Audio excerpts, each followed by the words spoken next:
Sir room number 24 patient the bill ఎంత అయిందండి? 24 కదా సార్. Bill 4 lakhs. ఇంటి 4 lakhs? చిన్న యాక్సిడెంట్ కి 4 lakhs? అవును సార్. కావాలంటే బిల్ చెక్ చేసుకోండి. సార్ మీరు స్టాండర్డైజ్డ్ బిల్ ఇచ్చి చెక్ చేసుకోమంటే ఏం చెక్ చేసుకుంటా? ఇందులో డీటెయిల్డ్ గా ఉండదు. ఫర్ ఎగ్జాంపుల్ మెడిసిన్స్ కి 10,000 అని చెప్పి ఉంది. నాకు కావాల్సింది ఎన్ని మెడిసిన్స్ మీరైతే యూజ్ చేశారు, వాటి యొక్క ఎంఆర్పి ఎంత, అది కావాలి. ఇవన్నీ నాకు తెలియాలంటే మీరు ఐటమైజ్డ్ బిల్ ఇవ్వాలి. ఇవ్వండి సార్. సారీ, మా హాస్పిటల్ రూల్స్ ప్రకారం ఐటమైజ్డ్ బిల్లు ఇవ్వడానికి అవ్వదు. ఎందుకు అవ్వదండి? చాప్టర్ ఆఫ్ పేషెంట్ రైట్స్ ప్రకారం మేము కనుక అడిగితే మీరు ఐటమైజ్డ్ బిల్లు ఇవ్వాల్సిందే. ఇవ్వండి సార్. కూల్ ఇదిగోండి ఐటమైజ్డ్ బిల్లు.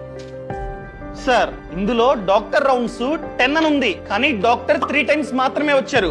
ఇదొకటి తీయాలి మీరు. ఏంటి ఎంఆర్ఐ స్కానింగ్? అసలు ఎంఆర్ఐ స్కానింగ్